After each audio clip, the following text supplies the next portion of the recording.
Coming up on Sports Paws, the men's and women's cross country teams travel to Montgomery, New York for the MAAC Championships. And the field hockey team takes on UConn, looking to make their first Big East tournament in program history. We're also going to have Q30 beat reporters Patrick Walsh and Rose Carrata break down the MAAC women's soccer postseason tournament.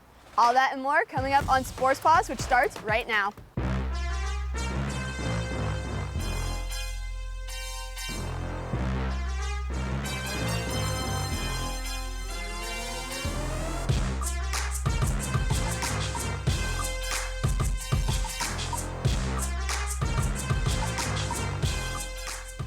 Hello and welcome inside the Q30 television studio for this week's edition of Sports Paws. I'm Spencer Decker. And I'm Katie Valutkevich. There are a lot of Quinnipiac sports news to cover, so let's jump right in. For the fourth year in a row, the Quinnipiac women's cross country team are MAAC champions. The team was led by 3 runners in the top 7 to secure the title. Senior Sierra Gray finished in 3rd place for the Bobcats with a time of 20:20. Senior Rachel St. Germain and sophomore Madeline O'Neill finished 4th and 7th respectively. The team now looks ahead to the NCAA Northeast Regional Race on November 14th. Now Spencer, you were in Montgomery, New York this weekend for the Cross Country Championship and watched the team win their 4th MAAC title. Let's take a look. After losing 3 out of their 5 top runners from last season, the Quinnipiac Bobcats went to Montgomery, New York and captured their 4th straight MAAC championship. Really exciting. We never take it lightly. We know there's a lot of great teams in our conference, and so coming into it is always a little scary, knowing how we have a target on our back after winning for 3 years. So, but it was fun. The girls accomplished what we asked them to do. We asked them to run as a team, and they put their individual needs in front. They put their team needs in front of their individual wants, and I think that really made for a great day. The question for the 4P was whether the Bobcats can continue their success after losing many of their starters last season.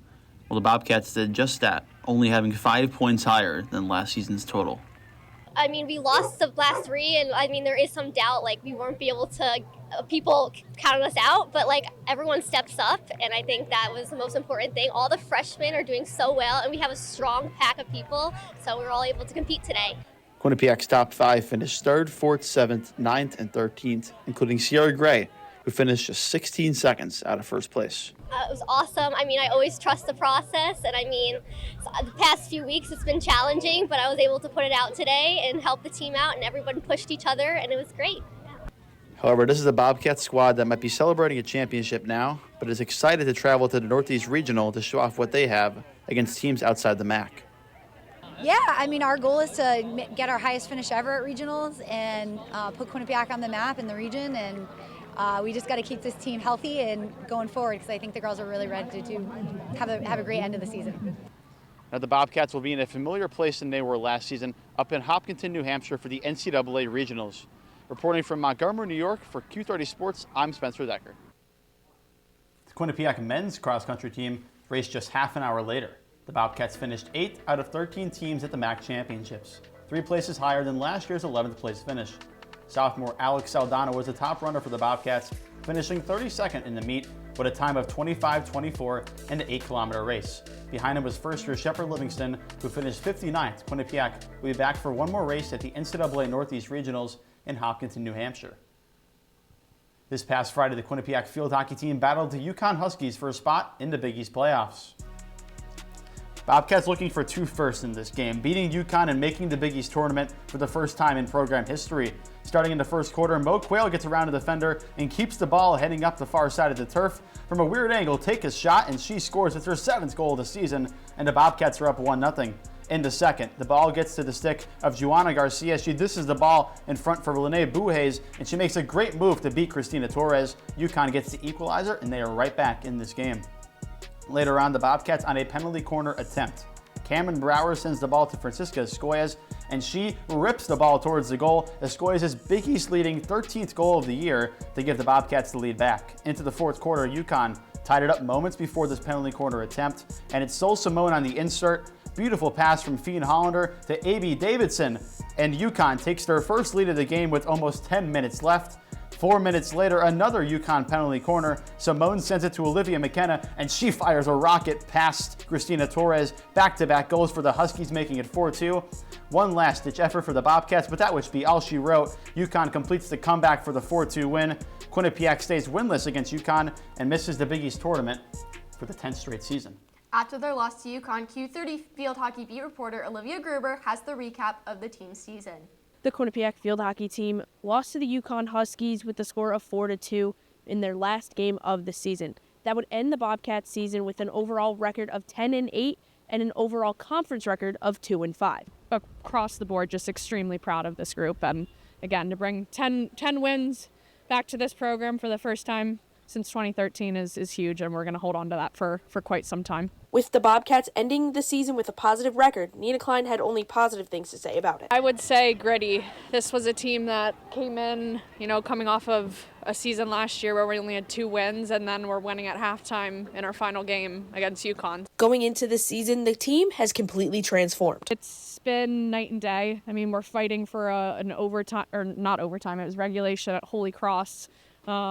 And now we're, beating UConn at half in our final game of the season. So it's been some ebbs and flows, going down to Georgetown and unfortunately, clipping a loss there. Otherwise, with that win, we would have been in the tournament probably handedly. But overall, really, really proud of this group and all of the wins that we were able to bring. For the third time in her head coaching career, Nina Klein coached against her alma mater, UConn. It's always a battle. It's always a fight. There's always a lot of passion. Definitely respect this team. I think after a win like that, I think they're going to be in contention for a Big East championship. For Q30 Sports, I'm Olivia Gruber. After their win against MAAC on Tuesday, the Quinnipiac volleyball team looked to stay hot, battling the Iona Gales at Burkon Court. That winning streak for the Bobcats is 7 coming in, and they are looking to make it 8. Early on, Damla Ganesh gets the Bobcats on the board with a service ace. The Bobcats get ahead to start the first set. Later in the set, Damla Ganesh sets it up for Milena Silva, who sends it right through the middle for the score. Bobcats hold their lead. Damla Ganesh will send it to Ginevra Giovaglione, who gets a dump over the defender. Bobcats take set 1, 25-17. Second set, Alina Giacomini receives the set from Damla Ganesh, and she gets a pass to Gale defense. It's 6-1 Cats. Later off the Quinnipiac serve, Iona sets up Ezzie Thompson, who breaks through for the point. The Bobcats still hold on. Still in the second set, Carly Schroeder sends it back to Emma Koseja, who slams it home. Iona's fighting back, but later Giovaglione keeps it alive. Damla Ganesh sets it for Giacomini, who gets it past the blocker for the point. Second set, 25-19 Quinnipiac. Third set action off the block. Ball gets to Damla Ganesh, who sets it for Giovaglione, and she scores 5-1 in the third set. And near the end of that set, Iona tips the ball over. Giacomini bumps it for Claire Olszewska, sets it toward to the middle for Giacomini, who seals it with a line shot. The Bobcats steal the win in straight sets. Ganesh and Giacomini, 13 kills to lead the Bobcats, and the befuddling win streak. We'll see if it stays alive against Manhattan. And after sweeping Iona on Friday in 3 sets, the Bobcats look to use the momentum in Saturday's matchup against the Jaspers. In the first set, Carola Negron-Diaz finds Damla Ganesh, sets up to Ginevra Giovaglione for the kill. The assist would be Damla Ganesh's 4,000th career assist. The Jaspers serve the ball over to Ginevra Giovaglione to Damla Ganesh, back to Giovaglione for the kill. Bobcats take the first set 25-16. Now over to the second set, Manhattan will send the ball over the net, getting blocked by Melina Silva and Elena Giacomini. Jaspers try to send it over again, but Silva and Giacomini once again with the double block. Giovaglione sends the ball over the net, and it is deflected out of bounds, and the Bobcats will win the set 25-19. But Manhattan would win the third set, sending the match to a fourth set. Leilani Kajusta and Damla Ganesh, who sets up Azia Bali and who gets the kill. Damla Ganesh with the match point serve, and she gets the service ace. Quinnipiac wins this set 25-16. The Bobcats would win this matchup 3-1. Quinnipiac's next matchup is back in Burkon Court on Friday against St. Peter's. The Bobcats' winning streak grew to 9 games after their win against Manhattan, but some questions still remain. Q30's Brianna Trachtenberg has the story. The volleyball team extended their 9-game winning streak on Saturday after a 3-1 win against Manhattan, but one question has remained: how can the team stay consistent? Practice is everything, and we've talked about this. And when we have weeks like this, when we really don't get a chance to practice, we just don't really have any time to work on things, so to speak. And even at this point in the season, we're always trying to get better. Throughout the season, the team can go through ups and downs, but they have to use their time off to improve their performance.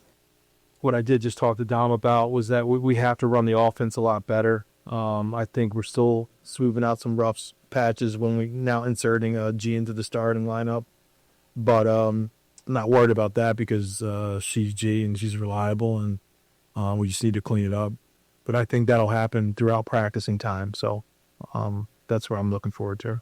As the Bobcats enter their final stretch of the regular season, the pressure continues to rise on the court. Right. This is any sport, any championship team, winning is what we're all trying to achieve, right? Like, and then winning a championship, but it's really, really hard. And not just from an X's and O's and tactically, but the pressure that comes with winning. But we also talk about what helps relieve that pressure. That's training better.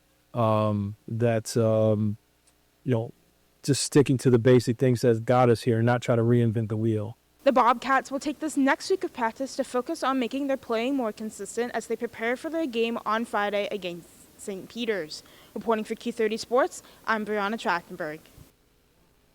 Coming up next on Sports Paws, the Quinnipiac women's soccer team prepares as they look to enter the MAAC playoffs on Thursday, see where they shape out in the postseason bracket. And the women's ice hockey team travels back to Hamden after a weekend away as they host their first conference games in the bank this season. You won't want to miss it, so stick around. I'm an ex-drug dealer, and I'll be your sub today.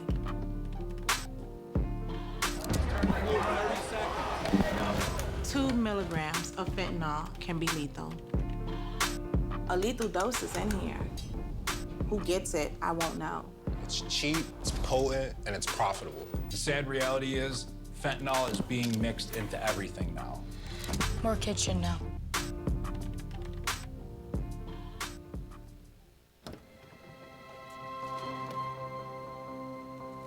The impact of a meal goes well beyond feeding our bodies.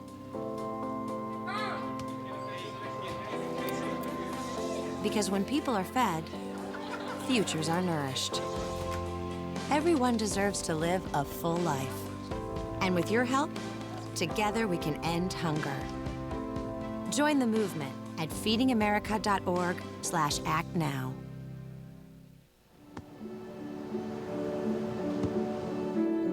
I don't remember how it started. Go to that. Our back and forth. It always came back. Dad! You probably don't remember what you told me, That was perfect. but I heard every word.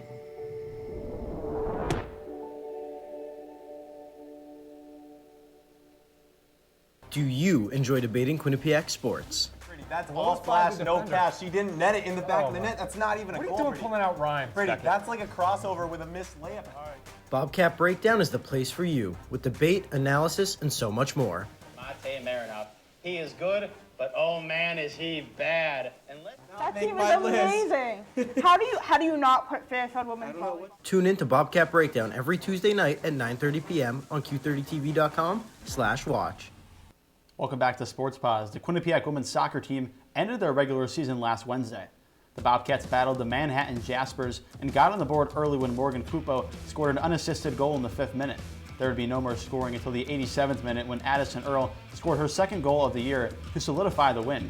Quinnipiac finishes conference play at 8-0-4, their first undefeated season in conference play since 2023, which was the year they won the MAAC Championship.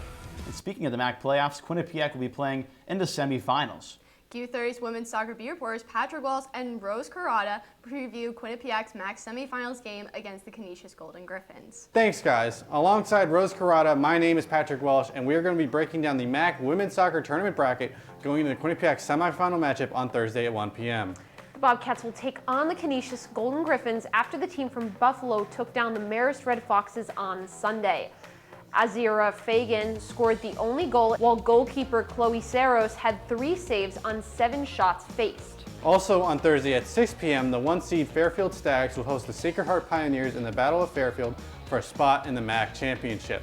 the Pioneers dispatched the Siena State Sunday 2-1.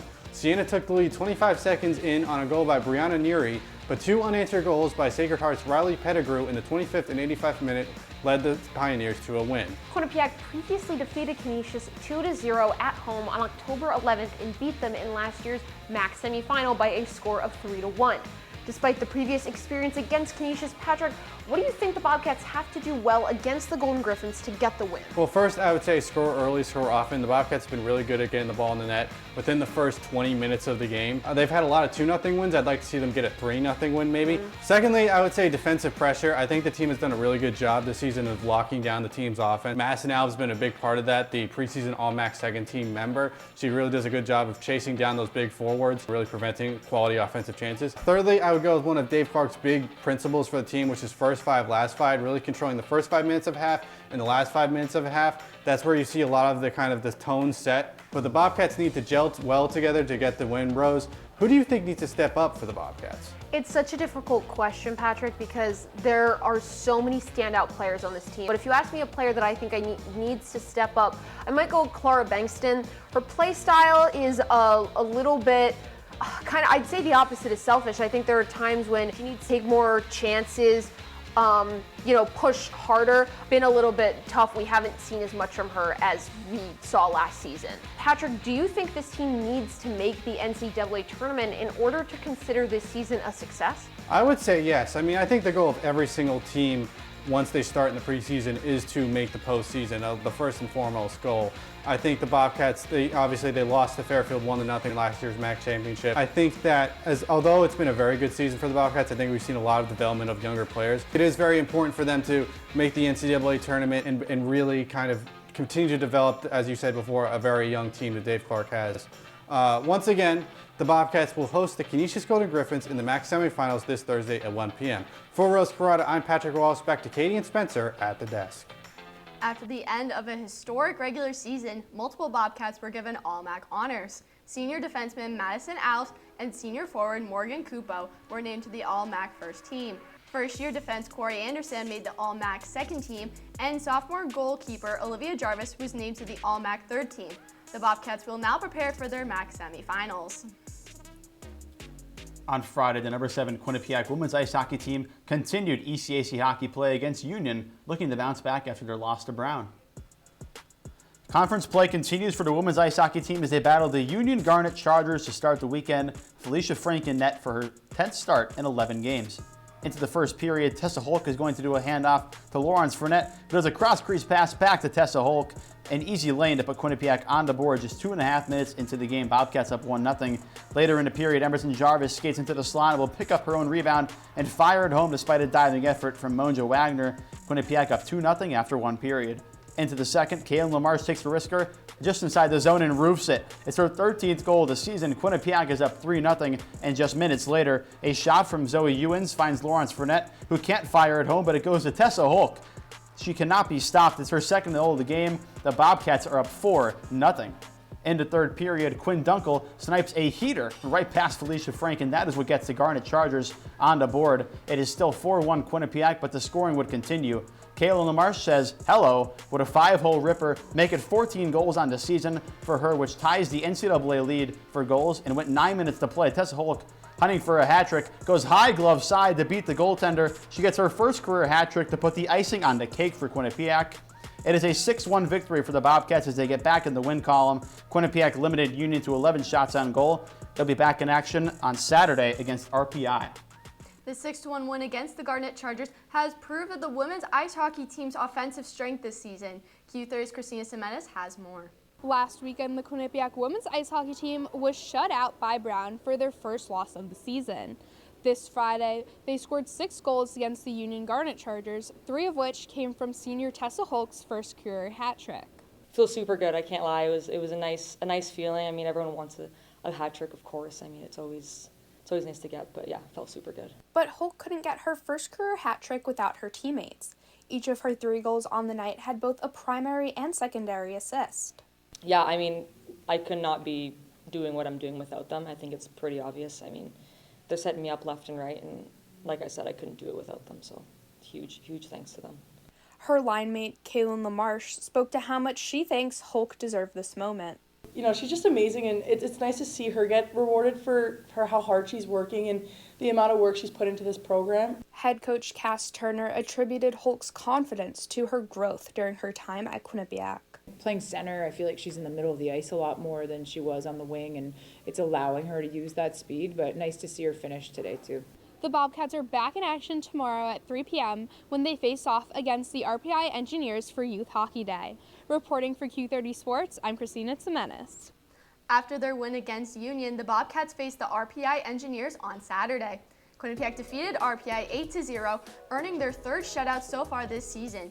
Junior forward Kaylin LaMarche earned her third hat trick of the year, while senior defense Zoe Ewens scored 2 goals and a backdoor pass to earn an assist to LaMarche's second goal of the game. The team now looks ahead to face the St. Lawrence Saints on Friday. With their 14-goal weekend, let's see where the Bobcats fall in this week's USCHO poll. For the 4th straight week, the Bobcats stayed the same in the poll at number 7 with 185 votes. Wisconsin continues to dominate at the top, receiving all of 20 first-place votes. Minnesota took over Ohio State to retake the number 2 spot, followed by Cornell, Minnesota, Duluth, and Penn State. And ECAC rivals Clarkson, Yale, Colgate, and Brown also remain in the top 15, with St. Lawrence receiving votes. On Wednesday, the men's soccer team traveled down the Merritt to take on the Fairfield Stags. The Bobcats lost the Stags in a 2-0 shutout. Junior midfielder Cameron Gerber started the scoring for Fairfield in the second half, and junior defender Cole Doherty got the second and final goal of the game. Senior midfielder William Pierce earned an assist on the 2 goals of the game. This is Fairfield's 4th shutout win against Quinnipiac overall. After the loss to Fairfield, the Bobcats look to bounce back at home against Niagara. The Quinnipiac Bobcats take on the Niagara Purple Eagles, looking to continue their push for a playoff spot. In the 20th minute, Niagara players collide in the box. William Holland beats the defender to the ball and scores. Quinnipiac leads 1-0. Just over 5 minutes into the second half, Niagara is assessed a red card and will play the remainder of the game with 10 players. 2 chances from close range. Finn Oyst hits the crossbar. Mateo Balbino hits the post, and the score remains 1-0. Niagara is looking to tie up this game. Their first shot is missed just wide of the net, and their second opportunity on the corner kick is punched away by Matt Pisani. In the 88th minute, Andrew Montesiren centers a pass to Frederick Moen, who beats the defender and scores top shelf. Quinnipiac leads 2-0, and with a backflip for the celebration, the Bobcats keep their playoff hopes alive by winning 2-0, and they now look to face the MAAC Warriors in North Andover, Massachusetts on Wednesday. The Quinnipiac men's soccer team is hunting for a spot in the MAAC playoffs. Q30's Nick Olson has more on the week ahead. With 1 game remaining, the Bobcats have a chance to put themselves into a playoff position. On Wednesday, the Quinnipiac men's soccer team heads to North Andover, Massachusetts to take on the MAAC Warriors. When asked about the message to the team heading into Wednesday's matchup, here's what head coach Eric DaCosta had to say. It really is as simple as that. There isn't a magic formula here. We need to recover. We're banged up. We're tired. This game may bring nerves to some, but 2022 MAAC champion Drew Seguera will try to keep the Bobcats poised heading into Wednesday. It's hard because you don't want the moment to get the better of the players, but everyone needs to be aware of the situation because that's just the reality, you know. You can't come in relaxed and stuff and act like, oh, it doesn't matter what situation we're in, because that's not the truth, you know. Our playoffs started today, you know. After the 2-0 defeat in Fairfield, some may have thought this Bobcats season was over. However, the fight and resilience of this team is unmatched, and they're still in the hunt for a playoff position. Still like our chances, you know. Some people might think that's a little crazy, but I think, you know, all focus is just on Wednesday. Getting 3 points on Wednesday, hopefully we can get in, and then at that point, it's just 1 game at a time. Everyone's got to play. It doesn't matter how you were in the regular season. It just happens on that 90 minutes. So. On Wednesday, the Bobcats will look to win 3 out of their last 4 games for a consecutive season. Reporting for Q30 Sports, I'm Nick Olson. We have to take our final break of the night, but when we return, college basketball is back. We'll see how both Quinnipiac teams did in their season openers on the road tonight. Men's basketball against a tough St. John's team in Queens. Plus, it's everyone's favorite part of the show, the top 5 plays. Who will be there? You'll have to wait and see. Stay with us as Sports Paws will be right back after this. We are taught you don't talk about your problems with nobody because you could get in trouble. And I've been through a lot. Anxiety, depression, sexual assault. When I decided to get help, my life changed. And the mental health box, that was one of the big tools. Accepting help means that we are allowing somebody to bless our life. It's freeing. We got stronger together. Love your mind. No, I'm not gambling.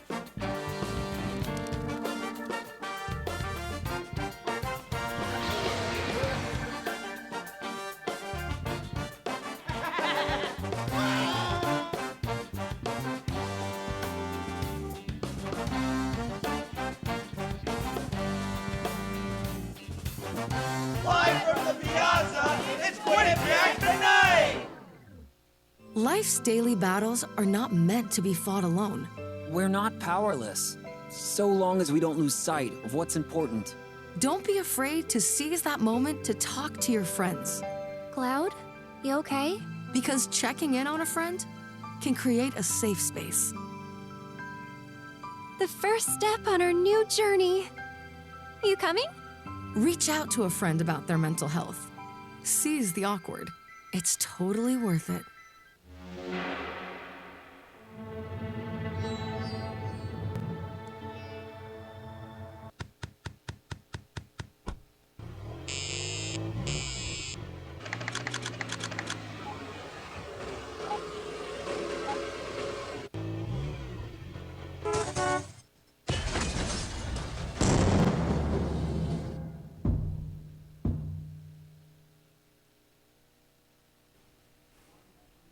Welcome back to Sports Paws. The Quinnipiac men's basketball team started their season tonight against the number 5 St. John's Red Storm.